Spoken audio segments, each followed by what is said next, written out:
भानु प्रतापपुर विधानसभा उपचुनाव के लिए बीजेपी ने मंगलवार को अपने प्रत्याशी का ऐलान किया था।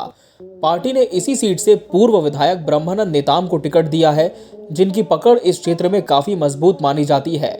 उन्होंने एक बार विधानसभा चुनाव में दिवंगत विधायक मनोज मंडावी को करारी शिकस्त भी दी थी। फोर्थ आई न्यूज ने आपको उनका संक्षिप्त जीवन परिचय भी बताया था, जिसे आप ऊपर आई बटन क्लिक करके देख सकते हैं। नेताम के ऐलान के बाद सबकी निगाहें कांग्रेस पार्टी के प्रत्याशी पर टिकी थीं, क्योंकि पहले माना जा रहा था कि दिवंगत विधायक और विधानसभा उपाध्यक्ष रहे स्वर्गीय मनोज मंडावी की पत्नी सावित्री मंडावी ही कांग्रेस की तरफ से एकमात्र उम्मीदवार होंगी। लेकिन बीते सप्ताह चुनाव समिति की बैठक में कुल 13 दावेदारों के नाम सामने आए थे। इसके बाद स्क्रूटनी हुई और आलाकमान को जिन नामों का पैनल भेजा गया था, उनमें वीरेश ठाकुर और सावित्री मंडावी का नाम प्रमुखता से आगे था। अब ऑल इंडिया कांग्रेस कमेटी की तरफ से सावित्री मंडावी के नाम पर मोहर लगी है और भानु प्रतापपुर विधानसभा उपचुनाव में बतौर कांग्रेस प्रत्याशी उन्हें उतारने की घोषणा भी कर दी गई है। सावित्री मंडावी दिवंगत विधायक मनोज मंडावी की पत्नी हैं।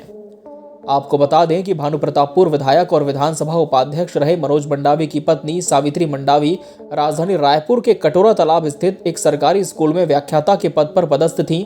पति के निधन और उपचुनाव की घोषणा के बाद उन्होंने सरकारी नौकरी छोड़ दी। रायपुर में चुनाव समिति की बैठक में सावित्री मंडावी और वीरेश ठाकुर के नाम पर सहमति बनी थी। इसके बाद से यही माना जा रहा था कि पार्टी सावित्री मंडावी को ही मैदान में उतारेगी। आपको बता दें कि कांकेर जिले की भानु प्रतापपुर विधानसभा सीट विधायक मनोज मंडावी के निधन के बाद खाली हुई है। मनोज मंडावी छत्तीसगढ़ कांग्रेस के वरिष्ठ नेता थे। कांग्रेस ये भी मानकर चल रही है कि सहानुभूति फैक्टर का फायदा उसे इस चुनाव में मिलेगा और सावित्री मंडावी के नाम पर ही जनता मोहर लगाएगी। इस बार का चुनाव कांग्रेस वर्सेस भाजपा ही होगा। इसके अलावा बाकी दल जैसे आम आदमी पार्टी ने तो अपने प्रत्याशी को इस बार चुनाव में उतारा ही नहीं।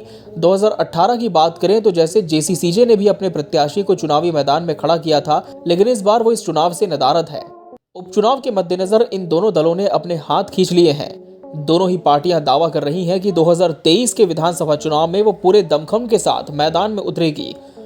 तो इस बार का चुनाव कांग्रेस और भाजपा के बीच ही होगा और कांटे की टक्कर देखने को मिलेगी। भानु प्रतापपुर विधानसभा उपचुनाव के लिए अधिसूचना 10 नवंबर को जारी कर दी गई थी।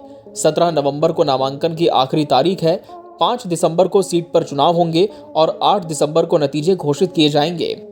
वैसे इस चुनाव में अब कांग्रेस और भाजपा में से किसका पलड़ा भारी होता हुआ देख रहे हैं? अपनी राय हमें कमेंट में जरूर दें। बने रहिए फोर्थ आई न्यूज के साथ। नमस्कार।